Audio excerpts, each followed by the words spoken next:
नमस्कार दोस्तों, आपका स्वागत है हमारे चैनल अनूप थिंग्स पर। आज हम आपको भारत के इतिहास के उस महानायक की कहानी सुनाने जा रहे हैं जिसका नाम सुनते ही दुश्मनों की रूह कांप उठती थी। जी हाँ, हम बात कर रहे हैं महाराजा सुहेलदेव की, जिन्होंने भारत की भूमि की रक्षा के लिए अपने प्राणों की आहुति तक दे दी थी।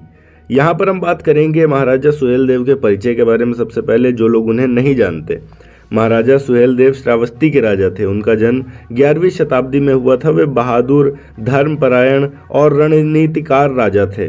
उनका शासन न केवल न्यायप्रिय था बल्कि भारतीय संस्कृति और धर्म की रक्षा के लिए भी समर्पित था। उनको काफ़ी महान राजाओं में गिना जाता है, हम इस तरीके से कह सकते हैं। महाराजा सुहेलदेव का नाम सबसे ज़्यादा प्रसिद्ध हुआ सन 1034 में, जब उन्होंने गजनवी के सेनापति सैयद सलार मसूद को हराया था। उस समय विदेशी आक्रमणकारी भारत की सभ्यता को नष्ट करने का प्रयास कर रहे थे। महाराजा सुहेलदेव ने एकजुट होकर भारतीय राजाओं को संगठित किया, बहराइच की प्रसिद्ध लड़ाई में सलार मसूद को पराजित किया। ये युद्ध भारत के इतिहास का स्वाभिमान और एकता का प्रतीक बन गया। बात करें यहाँ पर उनकी रणनीति और वीरता की, तो महाराजा सुहेलदेव के नेतृत्व में सेना ने गोरिल्ला युद्ध तकनीक का इस्तेमाल किया। उन्होंने ये सुनिश्चित किया था कि विदेशी आक्रमणकारी भारत की सीमा पर फिर कभी दोबारा कदम न रखें।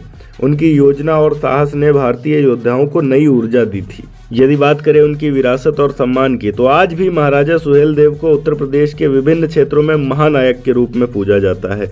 उनकी स्मृति के कई स्मारक बनाए गए हैं। सरकार ने उनकी वीरता को मान्यता देते हुए बहराइच में उनकी प्रतिमा को स्थापित किया है, जहां पर युद्ध हुआ था बहराइच का, जो कि लखनऊ से महज 100 से 200 किलोमीटर की दूरी पर मौजूद है। महाराजा सुहेलदेव केवल एक राजा नहीं थे, बल्कि भारत के स्वतंत्रता के सांस्कृतिक धरोहर के संरक्षक थे।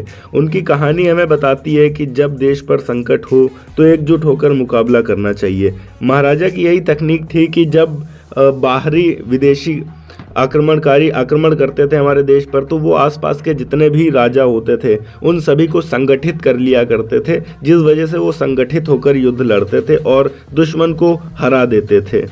अगर आपको ये वीडियो पसंद आई हो तो इसे लाइक करके चैनल को सब्सक्राइब ज़रूर कर दीजिएगा और हमें बताइएगा कि आपको कैसा लगा महाराजा सुहेलदेव के बारे में जानकर। जय हिंद, वंदे मातरम।